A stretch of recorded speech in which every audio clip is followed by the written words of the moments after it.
आज के मुख्य समाचारों पर। सभापति के साथ की हाथापाई, ईंट फेंकने का प्रयास, सड़क तोड़ने की सूचना पर पहुंचे थे सभापति गणेश राज बंसल। चिकित्सा एवं स्वास्थ्य मंत्री डॉक्टर रघु शर्मा ने किया पल्लू सीएससी व थिराना पीएससी का वर्चुअल लोकार्पण। एक माह में युवा कांग्रेस के 2 लाख कार्यकर्ता लगाएंगे 2 लाख वृक्ष, बोली डॉक्टर पलक वर्मा। जोधपुर निवासी सप्लायर 21 जून तक रिमांड पर, कार से 8,390 नशीली टैबलेट बरामदगी का है मामला। अब खबरें विस्तार से। नगर परिषद सभापति गणेश राज बंसल के साथ शनिवार को जंक्शन पुलिस थाना के सामने ही हाथापाई हो गई। उन पर पुलिस थाना के सामने स्थित भूखंड मालिक ने ईंट भी फेंकने का प्रयास किया, लेकिन मौके पर मौजूद लोगों ने बीच बचाकर मामला शांत करवाया।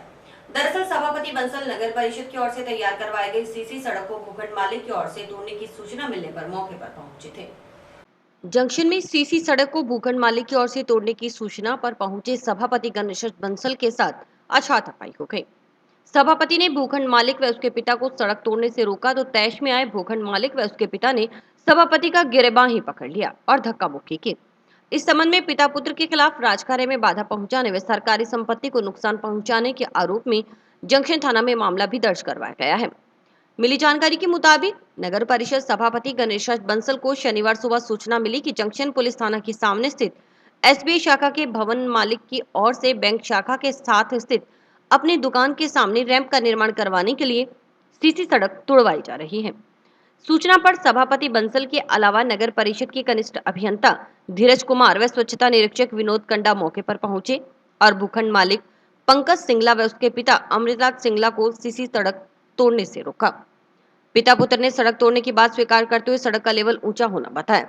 साथ ही कहा कि रैंप का निर्माण करवाने के लिए सीसी सड़क तोड़ी गई है, लेकिन सभापति ने जो पिता पुत्र को कहा कि अगर रैंप का निर्माण करवाना है तो भूखंड की सीमा में किया जाए, न कि सरकारी संपत्ति को नुकसान पहुंचाया जाए। इस दौरान चल रही बातचीत में अचानक पिता पुत्र तैश में आ गए और सभापति गणेश राज बंसल का गिरेबान पकड़कर उनके साथ धक्का मुक्की की। अचानक हुए इस वाकया के बाद मौके पर मौजूद नगर परिषद अधिकारियों में लोगों ने उन्हें अलग थलग कर दिया। तभी अमृतलाल सिंगला ने सभापति पर फेंकने के लिए ईंट उठा ली, लेकिन मौके पर मौजूद जयन धीरज कुमार ने उन्हें ऐसा करने से रोक बीच बचाव किया। पुलिस थाना के सामने सड़क किनारे अचानक सभापति के साथ हाथापाई व धक्का मुक्की करने की घटना से पुलिस में हड़कंप समझ गए। मौके पर पुलिस पहुंची। इसके बाद सभापति बंसल व जयन धीरज कुमार थाना पहुंचे।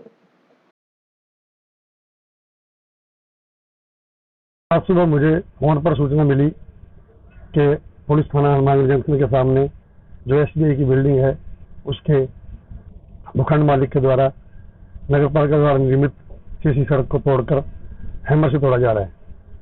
मैंने तुरंत मौके पर धीरज कुमार जेईएन को भेजा, उसको कार्रवाई करने के लिए निर्देश किया। उसके पश्चात धीरज कुमार मौके पर गया, विनोद खंडा स्वच्छता निरीक्षक भी मौके पर गया। उनके द्वारा वहां पर उसको निर्माण जो मजदूर तोड़ रहे थे उनको रोका गया।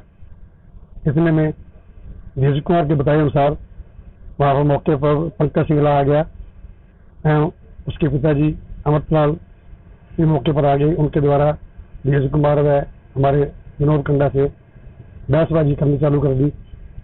हम उसको ये कहा कि हम तो तोड़ेंगे, आप जो करना है हमारे पास कार्रवाई कर लो। इसके पश्चात उस बहसबाजी के पश्चात धीरज कुमार ने मुझे फोन किया, मैं भी मौके पर गया। तब मैंने मौके पर जाकर भी आप सड़क क्यों तोड़ रहे हो, तब पंकज कुमार व अमृतलाल के द्वारा मेरे साथ गाली गलौज की गई और वह दोनों पिता पुत्र मेरे साथ हाथापाई करने लगे। बीच बचाव करके वहां पर मौके पर सामने चाय वाला व धीरज कुमार एवं एक प्रेम मंसल भी वहां खड़े थे, उन्होंने मौके पर छुड़ाया। एक पत्रकार भी जो फोटोग्राफर है वो भी मौके पर से उनके द्वारा उसकी मूवी बनाई गई। इसके पश्चात ये दोनों जब हम अलग हो गए, उसके पश्चात धीरज कुमार को मैंने सामान जब्त करने के लिए निर्देशित किया। तब उन्होंने जो हैमर के तार लगा रखी थी वो भी विद्युत की जो डायरेक्ट लाइन है उस पर लगा रखी थी, उसकी भी फोटो मूवी धीरज कुमार के द्वारा बनाई गई। इसके पश्चात पंकज कुमार और अमृत कुमार ने धीरज कुमार को धक्का देते हुए वे उनको जातीय सूचक गालियां निकालते हुए चूड़ा ढेर भंगी कहते हुए हैमर व अन्य सामान मुंह से छीन कर लेके आज धीरज कुमार जी अपनी तरफ से मुकदमा दर्ज करवा रहे हैं। नगर पालिका में राज कार्य के बाधा का, सरकारी संपत्ति को नुकसान पहुंचाने का, जातीय सूचक गाली निकालने का, मारपीट करने का। वहीं इस संबंध में परस्पर मुकदमे जंक्शन थाना में दर्ज करवाए गए। जेईएन धीरज कुमार की ओर से पंकज सिंगला व उसके पिता अमृतलाल सिंगला के खिलाफ राजकार्य में बाधा पहुंचाने व सीसी सड़क को तोड़ सरकारी संपत्ति को नुकसान पहुंचाने के आरोप में मामला दर्ज करवाया गया। उधर व्यापारी अमृतलाल सिंगला ने स्वीकारा कि हाथापाई हुई है। उनका कहना था कि पहले गाली गलौज किया गया, जिसके बाद उन्होंने हाथापाई की।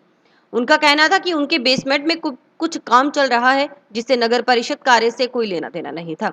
उन्होंने आरोप लगाया कि इससे पहले सभापति उन्हें धमका चुके हैं। ऐसे में खुद को सभापति से खतरा बताते हुए उन्होंने जंक्शन थाना में मामला दर्ज करवाया। बात ये है भी, इसको इसने हमारा एक केस चल रहा था पहले, उसका 10 लाख रुपए का चेक इसने लोक अदालत में पोस्ट डेटेड दिया था। वो चेक डिस्काउंट हो गया, उसके हमने केस कर रखे हैं। उसके बाद में हमें इसके फ्रॉड के केस मिले भी, इसने फ्रॉड किया हुआ है, तो हमने इसकी FIR दिखा दी। अब वो FIR में इसके खिलाफ जा रहा है काम सारा, क्यों फ्रॉड किया है, तो डॉक्यूमेंट तो बोलेंगे भी ये फ्रॉड है। तो उसको ये प्रेशर टैक्टिस करके भी, मैं चेयरमैन हूँ, इनके कभी कुछ डंगा लगा दिया, कभी कुछ डंगा लगा दिया।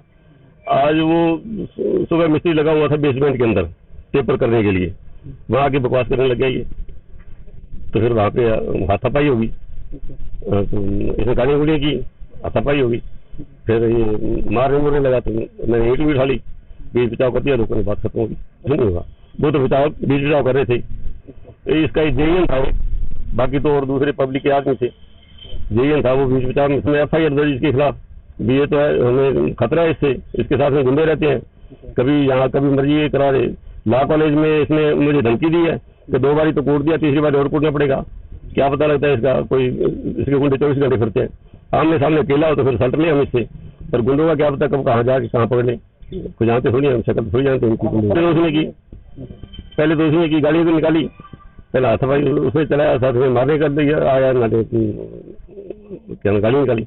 वहीं डीएसपी प्रशांत कौशिक ने बताया कि परस्पर मुकदमे दर्ज करवाए गए हैं। जेईएन धीरज कुमार ने मारपीट व राजकार्य में बाधा का मुकदमा दर्ज करवाया है और अमृतलाल सिंगला की ओर से भी मुकदमा दर्ज करवाया गया है। उन्होंने कहा कि मामले की जांच की जा रही है। आज मानगढ़ जंक्शन के गुरु तेग बहादुर मार्ग पर परस्पर झगड़े के मारपीट के 2 मुकदमे दर्ज हुए हैं। प्रथम मुकदमा धीरज जेईएन नगर परिषद की ओर से दर्ज हुआ है। उन्होंने अमृतलाल सिंगला वगैरह के ऊपर मारपीट, जातिगत गालियां और राजकार्य बाधा का संबंध में मुकदमा दर्ज कराया है। इसका परस्पर मुकदमा अमृतलाल सिंगला की ओर से दर्ज हुआ है। उन्होंने माननीय चेयरमैन ये श्री गणेश दास बंसल के विरुद्ध मारपीट के संबंध में दर्ज करवाया है। दोनों मुकदमे हनुमानगढ़ जंक्शन थाना में दर्ज हुए और इसमें अनुसंधान आरंभ किया गया और मौका वगैरह देख के अभी कार्रवाई की जाती है। चिकित्सा एवं स्वास्थ्य मंत्री डॉक्टर रघु शर्मा ने कहा कि कोरोना संक्रमितों की कम होती संख्या के बावजूद अभी हमें पूरी सावधानी रखनी होगी। सरकार ने कोरोना संक्रमण की दूसरी लहर में बहुत सावधानी बरती और अगर तीसरी लहर आती है तो चिकित्सा विभाग उसके लिए पूरी तरह तैयार रहे। डॉक्टर्स और चिकित्सा कर्मियों ने कोरोना संक्रमण और कोविड-19 वैक्सीनेशन में बहुत अच्छा काम किया। डॉक्टर शर्मा ने जिले की नोहर विधानसभा में स्थित पल्लू में 400 लाख रुपए की लागत से बने सामुदायिक स्वास्थ्य केंद्र CSC व थिराना में 185 लाख रुपए की लागत से बने प्राथमिक स्वास्थ्य केंद्र PSC का वर्चुअल लोकार्पण के दौरान यह बात कही। इस दौरान नोहर विधायक अमित चाचान, कलेक्टर नतमल डिडिल, SP प्रीति जैन, नोहर पंचायत समिति प्रधान सोहन डिल, महात्मा गांधी दर्शन समिति के जिला संयोजक Shravan Tanwar, CMHO doctor Navneet Sharma, PMO doctor Deepak Mitra Saini, पूर्व PMO doctor MP Sharma, Nohar BCMO doctor Pradeep Kadwasara सहित रावतसर BSMO डॉक्टर संजीव चौधरी आदि उपस्थित रहे। स्वास्थ्य मंत्री डॉक्टर रघु शर्मा ने कहा कि कोरोना के प्रारंभ में सरकार ने अनेकों चुनौतियों का सामना किया। कोरोना से निपटने के लिए ICU bed, oxygen cylinder, oxygen concentrator, corona के उपचार में काम आने वाली जरूरी दवाइयां, इंजेक्शन व जांच के लिए RT-PCR लैब की स्थापना की गई।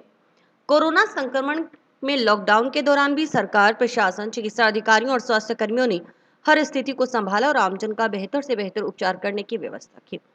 उन्होंने कहा कि सरकार की कोशिश है कि प्रत्येक जिले में मेडिकल कॉलेज स्थापित हो। हनुमानगढ़ में मेडिकल कॉलेज की कार्यवाही चल रही है, जबकि पड़ोसी जिला श्रीगंगानगर में मेडिकल कॉलेज का कार्य भी शुरू हो गया है। अब गरीब व जरूरतमंद व्यक्ति के बच्चे भी डॉक्टर बन सकेंगे। नोहर विधायक अमित चाचान ने मुख्यमंत्री अशोक गहलोत व चिकित्सा मंत्री डॉक्टर रघु शर्मा का आभार व्यक्त किया और कहा कि पल्लू CSC व थिराना PSC की नई बिल्डिंग में चिकित्सक सुविधा पूर्वक आमजन का उपचार कर पाएंगे। उन्होंने कहा कि मुख्यमंत्री व चिकित्सा मंत्री के निर्णयों व कार्यों की बदौलत ही राज्य में कोरोना संक्रमण पर काबू पाया जा सका है। जिले में जनप्रतिनिधियों, प्रशासनिक अधिकारियों, दानदाताओं व चिकित्सा कर्मियों की कार्यकुशलता की वजह से ही कोरोना संक्रमण में अब गिरावट आ चुकी है। इसमें आवश्यक दवाइयां, injection, ICU bed, oxygen concentrator उपलब्ध करवाए गए, जिससे गंभीर कोरोना रोगियों का इलाज संभव हो पाया। आमजन के लिए दानदाताओं ने 10 दिन में 40 लाख रुपए इकट्ठा किए। इसमें ऑक्सीजन कंसंट्रेटर, सेंट्रलाइज ऑक्सीजन व अन्य जरूरी सामान क्रय किया गया। 2 एम्बुलेंस भी क्रय की गई, जो नोहर और पल्लू में सेवाएं दे रही हैं। विधायक कोष से 50 लाख रुपए का ऑक्सीजन प्लांट का भी शिलान्यास कर दिया गया, जो बहुत जल्द स्थापित हो जाएगा। जो कोरोना की तीसरी लहर से निपटने के लिए विभाग द्वारा समस्त तैयारियां कर ली गई हैं। कलेक्टर नतमल डिडेल ने कहा कि कोरोना की दूसरी लहर में 30 अप्रैल से 30 मई के मध्य बढ़ते संक्रमण के समय मुख्यमंत्री अशोक गहलोत व चिकित्सा मंत्री डॉक्टर रघु शर्मा द्वारा निर्धारित गाइडलाइन के अनुरूप समस्त कार्य किए गए, जो सफल रहे। जरूरत के समय पर जिले को लिक्विड ऑक्सीजन की आपूर्ति दी गई, जिससे अति गंभीर रोगियों का इलाज संभव हो पाया। के इस वर्चुअल उद्घाटन समारोह में उपस्थित हमारे माननीय चिकित्सा एवं स्वास्थ्य मंत्री महोदय रघु शर्मा जी, हमारे आदरणीय विधायक नौहर श्री अमित चाचान जी, प्रधान जी, समस्त अधिकारीगण। सर, मैं निवेदन करना चाहूँगा कि इस कोरोना की दूसरी लहर में 20 अप्रैल से लेकर 20 मई के बीच का जो बहुत ही क्रिटिकल टाइम था, उस समय माननीय मुख्यमंत्री महोदय ने और आपकी जो राजस्थान की चिकित्सा व्यवस्था को लेकर के स्ट्रेटजी थी, वो बहुत ही ज़्यादा सफल रही सर। जिला प्रशासन की तरफ से मैं धन्यवाद देना चाहूँगा कि आपने बहुत ही विकट परिस्थितियों में जो लिक्विड ऑक्सीजन की हमारी यहाँ सप्लाई की, हमारे आदरणीय जनप्रतिनिधियों ने आपसे संपर्क किया और आपने विदिन 3-4 डेज हमें लिक्विड ऑक्सीजन का टैंकर दिलवा दिया, जिसके कारण ऑक्सीजन की आपूर्ति हो सकी सर। लिक्विड ऑक्सीजन के साथ साथ हमारी आवश्यकता के अनुसार आपने रेमडेसिविर, टोसिलिजुमैब और जो जीवन रक्षक दवाइयाँ थी, उनकी सप्लाई हमारे ज़िले की मांग के अनुसार आपने उपलब्ध करवाई सर। और जो कोविड स्वास्थ्य सहायक और यूटीबी बेसिस पे भर्ती और जो CHO आपने हमें दिए सर, एक मानव संसाधन के रूप में, जिनकी हमें बहुत ज़्यादा आवश्यकता थी, क्योंकि जो कार्यरत हमारे सभी कर्मी थे, नर्सिंग कर्मी और हमारे अधिकारी, वो लगातार पॉजिटिव आ रहे थे। तो इन स्वास्थ्य सहायकों की, CHO की हमें बहुत अति आवश्यकता थी सर। और जो समय पर आपने निर्णय लिया और हमारे ज़िले को भी आपने काफ़ी बड़ी संख्या में इनकी सैंक्शन दी, उसके लिए मैं आपका आभार व्यक्त करता हूं सर।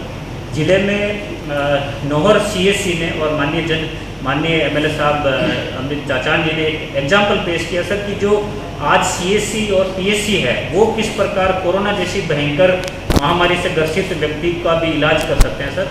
और CSC नौहर पर जिस प्रकार पीक टाइम में 50 से 60 मरीजों का इलाज एक साथ होता था, इससे जिला स्तर का जो अस्पताल था उस पर बर्डन कम हुआ। माननीय मंत्री महोदय का हार्दिक आभार एवं धन्यवाद करता हूँ कि आपने आज समय निकालकर नौहर के पल्लू की CSC और थिराना की PSC का उद्घाटन करने जा रहे हैं, जिससे कि आने वाले समय में इसमें नए भवन में बैठकर चिकित्सकगण सुविधा अनुसार सभी रोगियों को लाभ दे पाएंगे। इसके लिए मैं माननीय मंत्री महोदय का पूरे विधानसभा क्षेत्र वासियों की तरफ से हार्दिक आभार, धन्यवाद कि आप नौहर विधानसभा क्षेत्र आज के 2 नए भवनों का सौगात क्षेत्रवासियों को देने जा रहे हैं। इसके साथ ही मंत्री महोदय, मैं आपका पूरे क्षेत्रवासियों की तरफ आभार व्यक्त करता हूँ।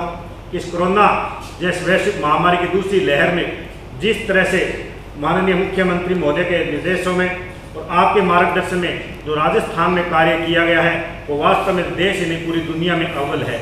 अगर संचालित करते हैं तो नौहर CSC का भार कम होगा और वो बिल्डिंग का सदुपयोग भी हो पाएगा। मैं आज इस अवसर पर आपसे उम्मीद करता हूँ कि आने वाले समय में अगर उसमें शिशु मात्र इकाई शुरू होती है तो हमें CSC का भार कम होगा। एक बार पुनः आपका बहुत बहुत आभार, धन्यवाद। क्या बताएं? आज नौहर विधानसभा क्षेत्र में सामुदायिक स्वास्थ्य केंद्र पल्लू के और प्राथमिक स्वास्थ्य केंद्र थिराना के नए भवन का लोकार्पण माननीय रघु शर्मा जी के द्वारा वर्चुअल किया गया था। 4 करोड़ रुपये की लागत से पल्लू में सामुदायिक स्वास्थ्य भवन की बिल्डिंग बनी है और 1 करोड़ 85 लाख से थिराना में भवन बनी है। आज इस दोनों भवनों का लोकार्पण किया गया, जिससे कि अब नए भवनों में स्थापित डॉक्टर काम करेंगे और रोगियों को ज़्यादा से ज़्यादा लाभ मिलेगा। आज CSC पल्लू और PSC थिराना दोनों की बिल्डिंग का माननीय चिकित्सा एवं स्वास्थ्य मंत्री श्रीमान रघु शर्मा जी ने वर्चुअल उद्घाटन किया था, जिसमें कि सम्माननीय MLA साहब अमित चाचान जी, प्रधान जी सोहन डिल जी और तंवर जी एवं अन्य गणमान्य नागरिक उपस्थित हुए, और जिसमें श्रीमान जिला कलेक्टर महोदय, एसपी महोदय जी और हमारे BCMO Rawat sir, BCMO Nohar, PMO साहब, पूर्व पीएमओ साहब सभी उपस्थित थे। और दोनों बिल्डिंग के शिलान्यास के लिए वर्चुअल उद्घाटन मंत्री जी द्वारा किया गया। निकटवर्ती ग्राम पंचायत 2 के एनजे स्थित कल्याण भूमि में पौधारोपण कार्यक्रम का आयोजन किया गया। इसमें पंचायत के युवाओं द्वारा अलग अलग तरह की पौधे लगाए गए। इस दौरान युवाओं ने पौधों के वृक्ष बनने तक उनकी देखभाल करने का भी संकल्प लिया। पौधारोपण कार्यक्रम का शुभारंभ सरपंच पुत्र रतन कुमार, पत्रकार प्रदीप पाल, वार्ड पंच सुखा सिंह, संदीप कुमार, वार्ड पंच प्रतिनिधि रमेश कुमार ने पौधा लगाकर किया। इस दौरान समाजसेवी मंगतूराम पुनिया ने पौधारोपण कर युवा वर्ग को पर्यावरण संरक्षण का संदेश दिया। उन्होंने कहा कि मनुष्य के अंदर उपकार, दया व मनुष्यता का भाव संचित होना चाहिए, जो वृक्षों की भांति इस संपूर्ण धरा को परिवार समझकर हर तरफ अपनी छाया व कृपा प्रदान करे।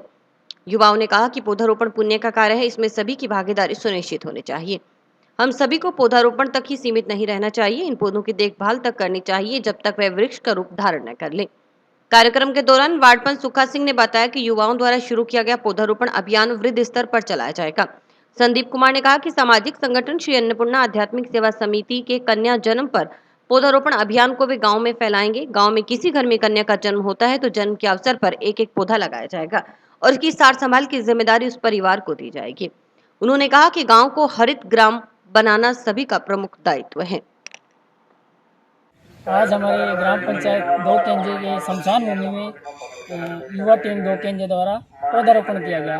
इसमें 51 पौधों का यहाँ पे लगाए गए हैं। तो इनका जो सार संभाल का जिम्मा है वो भी आज हमारी युवा टीम के द्वारा किया जाएगा। और आगे भी हम प्रण लेते हैं जितना भी हो सके गाँव में, शमशान भूमि में, स्कूल में पौधारोपण करेंगे और आने वाले जो पीढ़ियाँ हैं उनको प्रेरित करेंगे। नीम, टाली, बकेन और फूलों के पौधे हैं काफ़ी, और आगे भी पौधे और लगाएंगे, ठीक है। और इसका जो सार संभाल की जिम्मेदारी है वो हमने, हमारी जो युवा टीम है उसने ली है। और आगे भी हमें एक अभियान चलाना चाह रहे हैं कि किसी के घर में अगर बेटी हो तो उस घर में एक पौधा उनके द्वारा बेटी के नाम से जरूर लगवाएं। ये जिम्मा हमारी टीम खुद उठाएगी। युवा कांग्रेस हनुमानगढ़ द्वारा कांग्रेस के पूर्व राष्ट्रीय अध्यक्ष राहुल गांधी के जन्मदिन पर राशन वितरण कार्यक्रम व प्रदेश के अभियान वन यूथ वन ट्री का शुभारंभ किया गया। इसी के साथ राजकीय चिकित्सालय में रक्तदान शिविर का भी आयोजन किया गया। कार्यक्रम की मुख्य अतिथि युवा कांग्रेस राष्ट्रीय सचिव व राजस्थान प्रभारी डॉक्टर पलक वर्मा थी। कार्यक्रम के मुख्य अतिथि युवा कांग्रेस राष्ट्रीय सचिव व राजस्थान प्रभारी डॉक्टर पलक वर्मा थी। विशिष्ट अतिथि के तौर पर युवा नेता हर्षद झिंझा, प्रदेश महासचिव अजीत बेनीवाल, पवन मेघवाल, जिला परिषद डायरेक्टर मनीष मक्कासर, सरपंच रोहित स्वामी, सरपंच वारिस अली, पार्षद जगदीप सिंह बराड़ विकी थे। कार्यक्रम की अध्यक्षता युवा कांग्रेस जिला अध्यक्ष अशोक कुलड़िया ने की। युवा कांग्रेस राष्ट्रीय सचिव व राजस्थान प्रभारी डॉक्टर पलक वर्मा ने कहा कि लंबे समय से हनुमानगढ़ में युवा कांग्रेस द्वारा किए जा रहे कार्यों को नजदीक से देखने के लिए वे आज हनुमानगढ़ पहुंची हैं। उन्होंने कहा कि यह देखकर खुशी हो रही है कि युवा कांग्रेस द्वारा जिला अध्यक्ष अशोक कुलड़िया के नेतृत्व में हनुमानगढ़ में किए जा रहे कार्य सराहनीय हैं और जमीनी स्तर पर लोगों को इसका लाभ भी मिल रहा है। डॉक्टर पलक वर्मा ने कहा कि प्रत्येक अभियान को राजस्थान की राजधानी से शुरू किया जाता है, परंतु युवा कांग्रेस हनुमानगढ़ के कार्यों को देखते हुए प्रदेश द्वारा इस अभियान वन यूथ वन ट्री का शुभारंभ हनुमानगढ़ से किया जा रहा है। उन्होंने कहा कि इस अभियान के तहत एक माह में पूरे राजस्थान में 2 लाख सदस्य जोड़ते हुए 2 लाख पौधे लगाने का लक्ष्य रखा गया है। इस लक्ष्य का मुख्य उद्देश्य युवा कांग्रेस के साथ सदस्यों को जोड़ना तो है ही, साथ ही युवाओं को पर्यावरण संरक्षण के प्रति जागरूक भी करना है। जिला अध्यक्ष अशोक कुलड़िया ने बताया कि कोरोना काल को देखते हुए युवा कांग्रेस हनुमानगढ़ द्वारा जरूरतमंदों के लिए 5000 राशन किट पूरे माह में वितरित किए जाएंगे। इसके लिए एक विशेष टीम बनाई गई है जो जरूरतमंद परिवारों का सर्वे कर उन्हें राशन किटों का वितरण करेगी। शनिवार को चयनित 300 परिवारों को राशन किट का वितरण किया गया। राशन वितरण समारोह के पश्चात 21 नए सदस्यों द्वारा 21 पौधे लगाए गए, जिसका शुभारंभ राष्ट्रीय सचिव व राजस्थान प्रभारी डॉक्टर पलक वर्मा द्वारा किया गया। पहले जब भी कोरोना हुआ, चाहे वो पिछले साल में, चाहे अब की बारी जब भी कोरोना महामारी ये आई उस टाइम अशोक जी ने हमेशा गरीब परिवारों की मदद की, राशन वितरण किया, फल फूल बंटवाए और दूसरा जो हॉस्पिटलों में है वहाँ पे सैनिटाइज भी करवाया इन्होंने। और आज जो राहुल गांधी जी के जन्मदिन के उपलक्ष्य में ये राशन वितरण का जो प्रोग्राम किए, ये कोरोना की महामारी है, इसकी वजह से आज ज़्यादा लोगों को इकट्ठा नहीं कर सके, लोग ज़्यादा भीड़ नहीं हो उसकी, ये सभी पालना करते हुए हमने आज ये छोटा और सीमित प्रोग्राम रखा है। पलक जी आप हनुमानगढ़ में आए, हमारा हौसला अफजाई किया, इसके लिए आपका बहुत बहुत धन्यवाद। और जो कांग्रेस पार्टी ने, मोदी जी कहते हैं कांग्रेस पार्टी में 70 साल में क्या किया है, कांग्रेस पार्टी ही है जिन्होंने गरीब मजदूर और किसान को जमीनें, घर परिवार, चाहे वो बीपीएल की योजना हो चाहे कुछ भी योजना हो, गरीब के लिए हमेशा कांग्रेस पार्टी ने ही सब कुछ दिया है। आप सभी से एक ही बात कहना चाहता हूँ कि आज इस मंच पे अगर मैं खड़ा हूँ, इस मंच पे आप लोगों के सामने अगर मैं कुछ बात कर रहा हूँ, इसके काबिल बना हूं, तो उसका एक कारण है, वो है सिर्फ और सिर्फ राहुल गांधी। अगर राहुल गांधी नहीं होते, राहुल गांधी की वो सोच नहीं होती कि एक आम मजदूर और गरीब परिवार के लोगों को राजनीति में अग्रणी पंक्ति में लाके खड़ा करना, ये अगर राहुल गांधी की सोच नहीं होती तो आपके सामने ये किसान परिवार से आने वाला बेटा आपका आज यहाँ खड़ा नहीं होता। मैं तहे दिल से राहुल गांधी जी का आभारी हूँ, जिनकी उस सोच के कारण मुझे मौका मिला। मैंने युवा कांग्रेस का चुनाव लड़ा और चुनाव लड़के और मेरे जैसे न जाने कितने युवाओं को राजनीति में आगे आने का मौका मिला। हमें राजनीति नहीं करनी, परंतु हो सके वहां तक अंतिम छोर तक पहुंचकर जरूरतमंद साथियों की, जनता की सेवा करनी है। जिस रूप में हम मदद कर सके उस रूप में मदद करनी है। तो लगातार 1.5 साल से युवा कांग्रेस जनता की सेवा में काम कर रही है, चाहे वो राशन वितरण का काम हो या कहीं पर लंगर सेवा का काम हो, मास्क वितरण का कार्यक्रम हो या फिर सैनिटाइजर करवाना हो। कई जगह पर मरीजों को, पेशेंट्स को अस्पताल में बेड नहीं मिल रहे थे तो वो अरेंज करवाने के लिए सेवा करना, वेंटिलेटर नहीं मिल रहा है उसको ऑर्गेनाइज करवाना, या फिर उन्हें ऑक्सीजन सिलेंडर नहीं मिल रहे उसके लिए व्यवस्था करवाना। ये सभी काम पूरे मन से सभी साथियों ने किए हैं और हनुमानगढ़ में इस काम को अशोक पुलियार जी ने उसे जन सहायता दिवस के रूप में मना रही है, जिसमें जरूरतमंद परिवारों को राशन किट का वितरण होना है। साथ ही साथ हमने एक मुहिम शुरू की है आज हनुमानगढ़ से, 1 यूथ 1 ट्री, और आने वाले समय में 2 लाख वृक्षारोपण करेंगे, जिसकी शुरुआत आज यहाँ हनुमानगढ़ से की है। और तीसरा ब्लड डोनेशन कैंप भी कर रहे हैं, क्योंकि आप भी जानते हो कि रक्त कितने लोगों की समय आने पे जान बचाता है। और कोरोना काल में जनता ने जिस पे चोट खाई है, उन्हें उनका रोजगार गया है, परिवार को खाने पीने की दिक्कतें आ रही है, इसीलिए आज से ये शुरुआत जो राशन किट का हुआ है वो आने वाले समय में पूरे जिले में 5000 राशन किट का वितरण अशोक जी और पूरी टीम करने वाली है। आपका मकसद क्या है? एक दिवसीय दौरे आप हनुमानगढ़ किया आपने? एक दिवसीय दौरे का मकसद ऐसा है, मैं आपको बताती हूँ कि हर महीने हमारी मासिक समीक्षा बैठक होती है, परंतु काफी समय से मैं सुन रही थी कि हनुमानगढ़ काम कर रहा है, अच्छा काम कर रहा है हनुमानगढ़ की टीम, तो मैं खुद दौरा लेकर देखना भी चाहती थी कि काम कैसा चल रहा है और जमीनी स्तर पे जहाँ पर लोगों को जरूरत है क्या वहाँ पर वो कार्य पहुँच रहा है या नहीं। और मुझे आकर बड़ी खुशी हुई कि जमीन पे जिस जनता को जरूरत है वहाँ तक वो सहायता यूथ कांग्रेस के माध्यम से पहुँच रही है। आज हमारे नेता, हमारे आदर्श माननीय राहुल गांधी जी के जन्म दिवस पर राशन किट वितरण का कार्यक्रम हनुमानगढ़ युवा कांग्रेस के द्वारा यहाँ रखा गया था। इसके साथ साथ जो 1 यूथ 1 ट्री का कार्यक्रम जो पूरे राजस्थान में शुरू किया गया है, उसकी शुरुआत आज हनुमानगढ़ से की गई। ये बहुत ही खुशी की बात है। मैं अपने को सौभाग्यशाली समझता हूँ कि हमारे राष्ट्रीय सचिव बड़ी बहन पलक जी वर्मा गुजरात से चलाकर इतनी दूर आए और 1 यूथ 1 ट्री जो कार्यक्रम है पूरे राजस्थान में शुरुआत हमेशा से जयपुर राजधानी से होती थी सभी कार्यक्रमों में, लेकिन पहली बार हनुमानगढ़ से शुरुआत हो रही है इसके साथ साथ जो यूथ कांग्रेस के द्वारा आज एक ब्लड डोनेशन कैंप भी आयोजन किया गया है और साथ ही साथ जो ये राशन किट वितरण का कार्यक्रम ये निरंतर जारी रहे। कांग्रेस के पूर्व राष्ट्रीय अध्यक्ष राहुल गांधी के जन्मदिन पर जिला परिषद डायरेक्टर मनीष मक्कासर के नेतृत्व में कांग्रेस कार्यकर्ताओं ने टाउन अपना गृह वृद्धाश्रम में भी मनाया। इस मौके पर कांग्रेस कार्यकर्ताओं ने बुजुर्गों को फलों का वितरण कर बुजुर्गों के हाथों से राहुल गांधी के जन्मदिन पर केक कटवाया और उनकी दीर्घायु की कामना की। इस मौके पर कांग्रेस कार्यकर्ताओं ने बुजुर्गों को मास्क व सैनिटाइजर का वितरण कर राज्य सरकार द्वारा जारी गाइडलाइन की पालना करने के लिए भी जागरूक किया।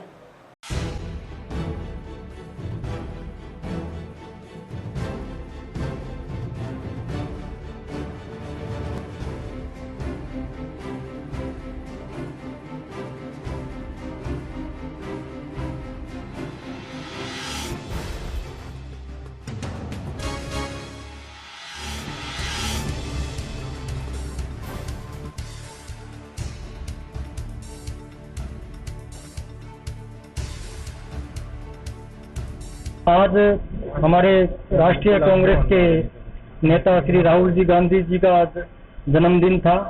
उनके जन्मदिन के उपलक्ष्य में आज हमने हनुमानगढ़ में वृद्धाश्रम में बुजुर्गों के साथ में इनका आशीर्वाद लिया, साथ में उनका जन्मदिन मनाया और यहाँ पे केक काटी और भगवान से और बुजुर्गों से आशीर्वाद लिया कि कांग्रेस पार्टी के हर कार्यकर्ता को और जो हमारे राष्ट्रीय युवा नेता है राहुल गांधी जी, उनकी लंबी उम्र करे भगवान और सबको सद्बुद्धि दे। जो कोरोना काल के अंदर सभी हर एक वर्ग का जिन्होंने सहयोग किया है, मदद की है और कांग्रेस पार्टी ने हमेशा से मजदूर, व्यापारी और किसान की मदद की है और उनके लिए हमेशा से लड़ाइयाँ लड़ी है।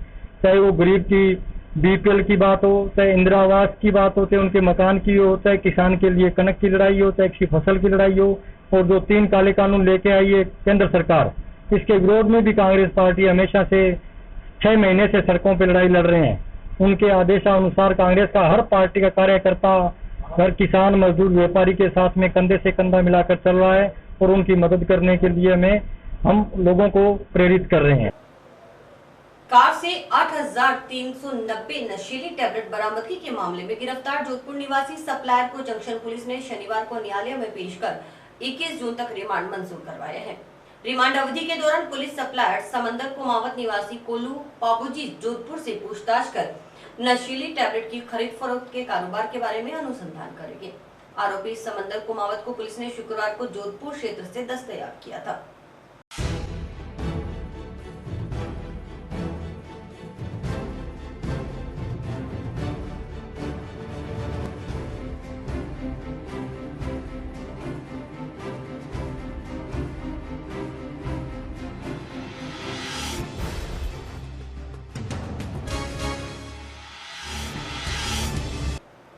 मधुमक्खी पालन योजना के अंतर्गत ई मित्र पर टेंडर प्रक्रिया में धांधलेबाजी करने का आरोप लगाते हुए पंजाब के अबोहर की एक फर्म की ओर से शनिवार को कलेक्टर को ज्ञापन सौंप पुनः टेंडर निकालने की मांग की है।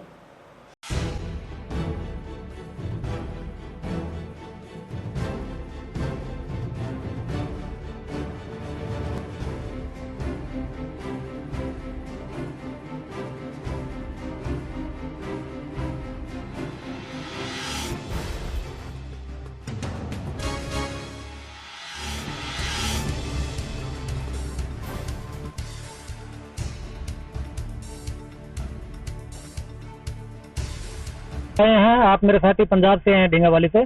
2 दिन पहले हनुमानगढ़ जिले के राउतसर के अंदर एक खादी ग्रामोद्योग बोर्ड के तहत टेंडर आवंटित किया गया था, आवेदन लिया गया था उसमें, जो मधुमक्खी पालन योजना के अंतर्गत था, जिसके अंदर हमारी जो फर्म है बालाजी एग्रो, ये टाइम से पूर्व पहुंच गई। उसके बावजूद अधिकारियों ने हमारी टेंडर कॉपी नहीं ली और हमारा आरोप ये है कि जिस पार्टी को टेंडर हुआ है उसके साथ मिली भगत करके टेंडर बॉक्स होटल में रख करके और होटल के अंदर ये टेंडर कॉपी इन्होंने स्वीकृत की है, पास किया है, टेंडर किया है और हमारी कॉपी ली नहीं गई। उसके बावजूद जब अधिकारियों से हमने संपर्क किया तो हमें वहां से धक्के देके बाहर निकाल दिया गया, जिसका वीडियो हमारे पास है।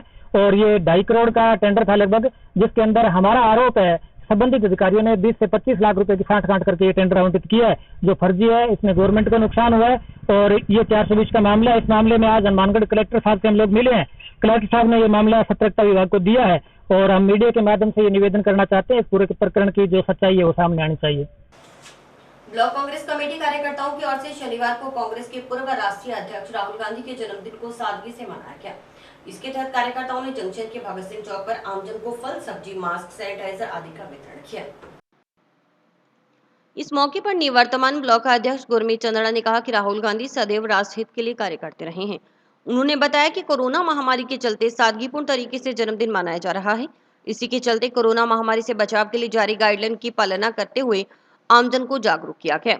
साथ ही मास्क व सैनिटाइजर का वितरण किया गया। इस मौके पर जिला प्रमुख कविता मेघवाल, भूपेंद्र चौधरी, महात्मा गांधी जीवन दर्शन समिति के सह संयोजक तरुण विजय, पार्षद प्रतिनिधि जगदीप सिंह, रमन गर्ग, बलराज सिंह, रामस्वरूप भाटी सहित कई कार्यकर्ता मौजूद थे।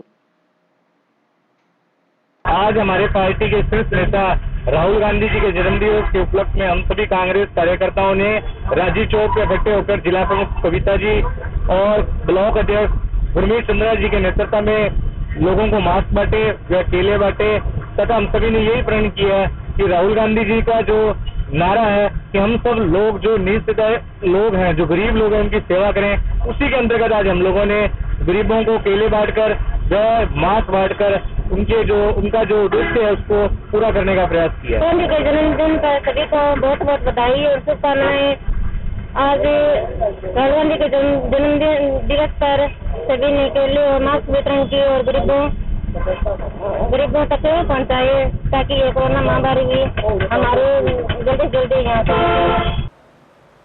डंडे कुल्हाड़ी का डाल से लोहे की राड से लैस होकर घर में घुसने और हमला कर गंभीर रूप से घायल करने का मामला भी सामने आया है। इस संबंध में जंक्शन पुलिस थाना में एक महिला सहित 5 नामजद व 8-10 अन्य जनों के खिलाफ मामला दर्ज हुआ है।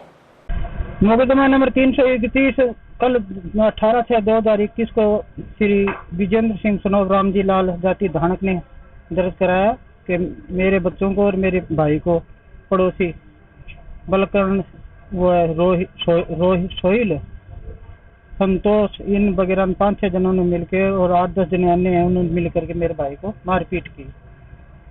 तो अब वो घर पे है और उनको नक्शा मौका के लिए कहा था कि मेरा भाई आएगा तब कराएंगे दर्ज। जब वो नक्शा मौका की कार्रवाई नहीं हो सकी, कल कराएंगे। मुकदमा दर्ज कर लिया था? हाँ, मुकदमा कल दर्ज हो गया। अब तक शुरू है।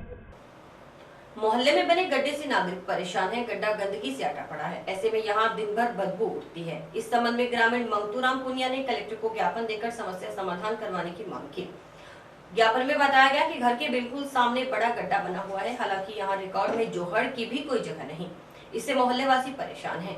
पुनिया ने बताया कि इस गड्ढे की वजह से सेफ्टी टैंक का पानी घरों में सप्लाई हो रहा है। ग्रामीणों का आरोप है कि इस संबंध में संबंधित अधिकारियों को कई बार अवगत करवाया जा चुका, मगर कोई सुनवाई नहीं हो रही।